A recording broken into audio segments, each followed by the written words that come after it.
તો Iran Israel યુદ્ધના પગલે રાજકોટના શાપર વેરાવળ ઉદ્યોગ જગતમાં ગેસની ભારે અછત સર્જાઈ। ગેસ કાપના લીધે કાસ્ટિંગ અને ફોર્જિંગના 600 જેટલા યુનિટ્સ બંધની થવાની કગાર પર છે। માર્ચ એન્ડિંગમાં ઓર્ડર પૂરા કરવા સમયે જ ગેસના ભાવમાં 3 ગણા વધારાથી ઉદ્યોગકારો મુશ્કેલીમાં મુકાયા છે।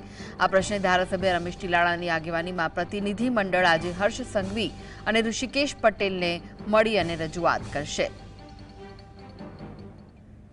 તો અમારી માંગ એ છે કે અત્યારે જે ગેસની શોર્ટેજ ઊભી થઈ છે, એટલે ગુજરાત ગેસ તરફથી અમને લેખિતમાં જાણ કરવામાં આવી છે કે ગયા મહિનાનો તમારો જે કાંઈ વપરાશ હોય એના 50% લેખે તમારે અત્યારે જે કાંઈ ભાવથી અમને આપવામાં આવે છે એ ભાવથી વાપરવાનો।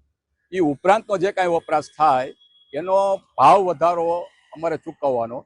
અત્યારે હજી ભાવ વધારો અમને એને આપ્યો નથી, પણ અનઓફિશિયલી અમારી પાસે જે માહિતી છે એ એવી છે કે અત્યારે જે કાંઈ ભાવથી અમને આપવામાં એના 3 ગણો ભાવ વસૂલવામાં આવશે, એટલે એ ખરેખર ઇન્ડસ્ટ્રી માટે પોસિબલ નથી।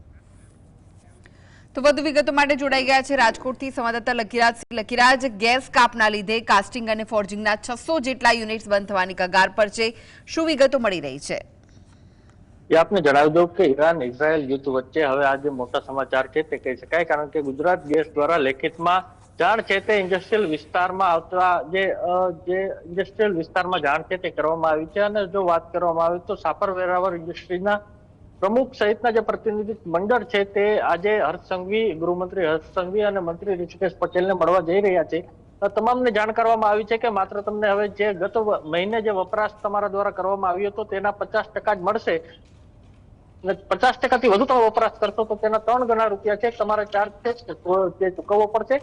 ક્યાંક ને ક્યાંક ગેસની શોર્ટેજ છે તે ઉભી થઈ હોય તેવું સ્પષ્ટપણે અહીં જે જે દેખાઈ આવે છે। એટલે ચોક્કસપણે આજે માંગના વિરુદ્ધમાં જે અલગ અલગ માંગણીઓ સાથે શાપર વેરાવળ ઇન્ડસ્ટ્રીના જે સ્થાનિકો છે તેઓ આજે જે પ્રતિનિધિ મંડળ છે તેઓ મંત્રી અને ગૃહમંત્રીને મળશે અને ચોક્કસપણે આ સમગ્ર મામલાની રજૂઆત છે તે કરશે। તો બીજી તરફ કહી શકાય કે તે જ વિસ્તારના જે રમેશભાઈ ટીલાળા છે તેઓ ધારાસભ્ય છે અને તેઓ પણ પોતે ઉદ્યોગપતિ છે, તેની આગેવાનીમાં જે રજૂઆત છે તે કરવા જશે। એટલે ચોક્કસપણે હવે આગામી સમયમાં કઈ પ્રકારનો સરકાર દ્વારા નિર્ણય લેવામાં આવે છે તે જોવું રહેશે। પરંતુ વાત કરવામાં આવે શાપર ઇન્ડસ્ટ્રીની તો અહીં જે 2000 જેટલા કારખાના આવેલા છે તેમાંથી 600 જેટલા કારખાનામાં જે ગેસનો ઉપયોગ છે તે કરવામાં આવે છે। જો જે ગેસમાં આ પ્રકારની શોર્ટેજ ઊભી થાય તો આગામી સમયમાં 600 જેટલા કારખાના છે તે બંધ કરવાની કગાર ઉપર આવી જાય તો એ ચોક્કસપણે આ પરિસ્થિતિને ધ્યાનમાં રાખીને જે શક્યતા નહીવત કહી શકાય। એટલે ચોક્કસપણે જે કહી શકાય કે હવે પ્રતિનિધિ મંડળ છે તે જશે રજૂઆત કરવા અને રજૂઆતમાં શું સામે આવે છે